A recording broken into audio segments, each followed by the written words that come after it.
मिस्र का रहने वाला शिया रोजाना अपने घर में गरीब की मजलिस करवाता था। हर साल हुसैन का अशरा करवाता था। एक साल ऐसा आया, मकरूज हो गया, कारोबार तबाह हो गया। इतना मकरूज हुआ कि घर के बर्तन भी बिक गए। मकान की छत पे गया और मुहर्रम का चांद देखा।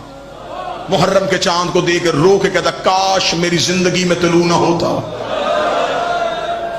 काश तेरे तलू होने से पहले मैं मर गया होता। हर साल तू तलू होता, मेरे घर में गरीब की मजलिस होती। तू भी तलू हो गया, मेरे घर में हुसैन की अज़ादारी का इंतजाम भी कोई नहीं। अभी ये चांद से शिकवा कर रहा था, या कांधे पे जौजा का हाथ आया। इसने मुड़ के देखा, पीछे बीवी खड़ी थी। देखे कहती, शर्म कर, मुश्किल वक्त आए तो कीमती चीजें बेचते हैं। इसने पीछे मुड़ के बीवी का चेहरा देखा। इसके ज़हन में ख्याल आया कि जरूर औरतों को जेवर प्यारे होते, इसने कोई ना कोई जेवर छुपा के रखा होगा। मुड़ के देखेंगे, तेरे पास कोई कीमती जेवर है? कहती है। कहता, पहले क्यों नहीं बताया? जल्दी दे, मैं बाजार में जाके बेचूं, हुसैन की अज़ादारी करवाऊं। और जो रोने के लिए आए हो। और चलती चलती उस कमरे में आई जहां दो बेटे सो रहे थे। बेटों के सरहाने आके मां चुप करके खड़ी हो गई। शौहर दे के कहने लगा, मैं तेरा मतलब समझा नहीं। कदमों में गिर के कहती, मेरे घर में इनसे कीमती कुछ भी नहीं। जो रोने की नीयत करके आए, मेरे घर में इनसे कीमती कुछ भी। शौहर ने बीवी का चेहरा देखा, क्या मतलब तेरा? रो के कहती, अब बर्दा फरोशों के बाजार जा, जहां गुलाम बेचे जाते, बेटे गुलाम बना के बेचते। शौहर के चेहरे की रंगत तब्दील हुई। बीवी से देख लगा, कभी किसी ने बेटे भी बेचे हैं? कदमों में गिर के कहती, सच बता, तूने मांगे किससे थे? रो के कहने लगा, मदीने वाले हुसैन से। तड़प के कहने लगी, अकबर से ज्यादा जवान है, असगर से ज्यादा मासूम है, औनो मोहम्मद से ज्यादा प्यारे। जल्दी जा, बेच, जो कीमत मिले, गरीब की मजलिस करवाएं। ये थे मोमन, इन्हें कहते थे शिया। बाप ने बच्चों के हाथ पकड़े, गुलामों वाले बाजार में आ गया।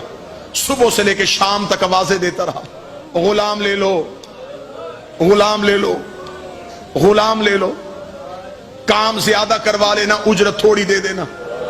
आवाजें देता रहा, कोई ग्राहक ना आया।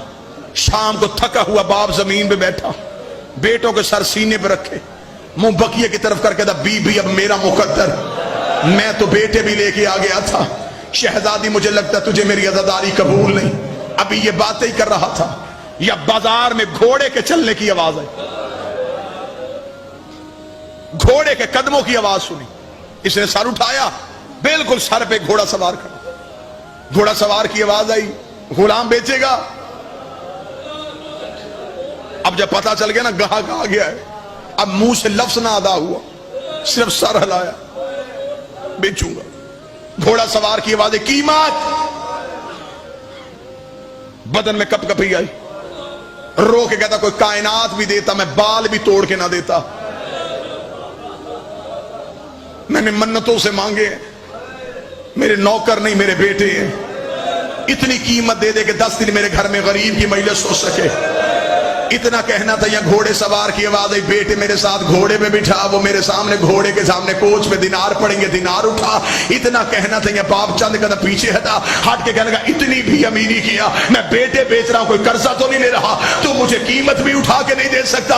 घोड़े सवार की आवाज आई, मेरी मजबूरी है, मेरे हाथ होते मैं तेरे बच्चे हाथों पे उठाता, मेरे बाजू होते मैं तेरे लाल सीने से लगाता, और मेरी मजबूरी है, और मेरे बाजू कोई। आज रोको, आवाज थोड़ी तेज।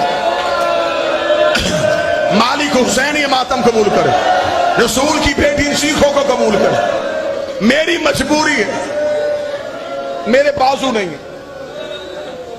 चेहरे पे घोड़े सवार के नकाब। इसने बेटे उठाए, घोड़े में बिठा। घोड़ा नजरों से ओझल हो गया। दिनार हाथ में पकड़े और घर की तरफ चल। दरवाजे पे बीवी खड़ी इंतजार कर रही थी। शौहर को खाली हाथ आते देखा, दरवाजे पे गिर गई। शौहर करीब आया, रोक कहती, बिक गए? हाँ बिक गए। हाथ जोड़ के मोमना खड़ी हुई, रोका दी, फिर तुझे हुसैन का वास्ता, اب بچوں کو یاد نہ کرنا، اب ہم نے رونا ہے زہرا کے بچوں کو، اب بیٹوں کو نہ رونا، ہم نے رونا ہے عالیہ کے بیٹوں کو۔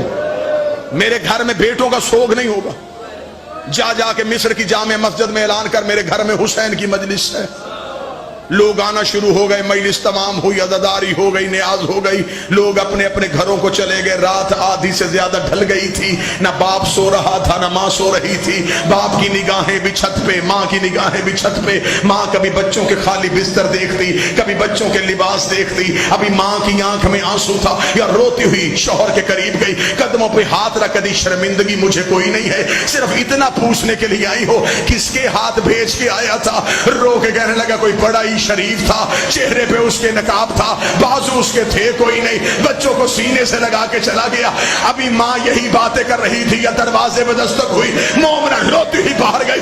جب بندہ مجلس میں رونے کے لیے آیا ہے، اس نے دروازہ کھولا کہ کالی برقعے والی بی بی دونوں بچوں کے ہاتھ پکڑ کے کھڑی تھی۔ مومنہ قدموں میں گر گئی،